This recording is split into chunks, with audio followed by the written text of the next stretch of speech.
जानवर को मारते हैं। तो इन्होंने आपस में हंटिंग शुरू की, फिर इन्होंने कल्टीवेशन शुरू की कि अब कहाँ भागते रहेंगे हम।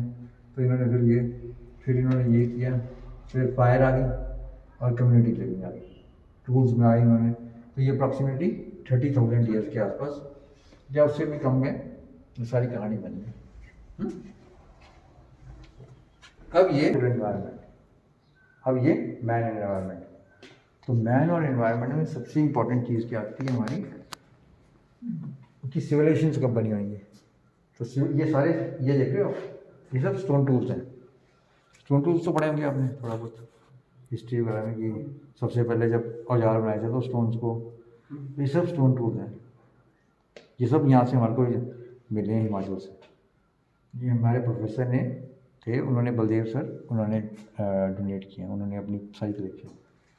तो ये हमने लिखा है कि ये जो था पहले जो था, अभी तो हम इंडस वैली सिविलाइजेशन बोलते हैं ना सारी इंपॉर्टेंट सिविलाइजेशन, तो उससे भी एक इंपॉर्टेंट सिविलाइजेशन पहले थी, वो सरस्वती सिविलाइजेशन थी। ये सरस्वती रिवर को हमने पूरा रिकन्स्ट्रक्ट किया और ये बताया कि यमुना, ये घग्गर रिवर और ये सतलुज रिवर पहले इसको ट्रिब्यूटरीज थी इसकी। अब क्या हुआ, फिर एक जब इससे टकरा गए, हिमालय बन गए, तो फिर एक पीरियड डिवाइड हुआ, जैसे ये यहाँ पे था और ये ऐसे हो गया। तो जो सतलुज थी वो इंडस के साथ मिल गई, वो ऊपर वाली सतलुज, और ये यमुना थी वो गंगा के साथ यहाँ पे मिलके इलाहाबाद में मिल गई, और ये आगे जाके बंगाल में। तो अब यहाँ पे क्या रह गया, डिवाइड हो गया, पीरियड डिवाइड हो गया। तो ये सरस्वती रिवर थी, जो उसको फीडर थे, सिर्फ घग्गर रिवर रह गई, बाकी सारी डिवाइड हो गई। तो ये धीरे धीरे ऊपर से सरफेस के ऊपर हमारे को नजर नहीं आती, लेकिन अंडरग्राउंड चैनल से अभी भी नजर आती हैं। तो उसमें क्या है कि अब पहले जो था आपने हड़प्पा और मोहनजोदड़ो को पढ़ा हो सिविलाइजेशन हिस्ट्री में, एंशिएंट आर्कियोलॉजी वही पढ़ा, फिर पढ़े हुए बैठ के इस साल पढ़ोगे फिर हड़प्पा और मोहनजोदड़ो। लेकिन उससे भी इंपॉर्टेंट क्या हो गया, राखी गढ़ी एक साइट आ गया। राखी गढ़ी क्या है, जहाँ पे आप यमुनानगर की, यमुनानगर ही है आपका, आप यहाँ पे हो ना यमुनानगर, तो ये भी आर्कियोलॉजिकल साइट है सरस्वती की, जहाँ पे हमारे पास एविडेंसेस मिलते हैं, क्योंकि यमुना से यमुनानगर का नाम पड़ा यमुना से। पर अब यमुना इधर को मुड़ जाती है, पर उस टाइम यमुना इधर को आती थी, तो यमुना से यमुनानगर का नाम पड़ा, जहाँ पे अभी आप पढ़ने जा रहे हो डिग्री स्कूल।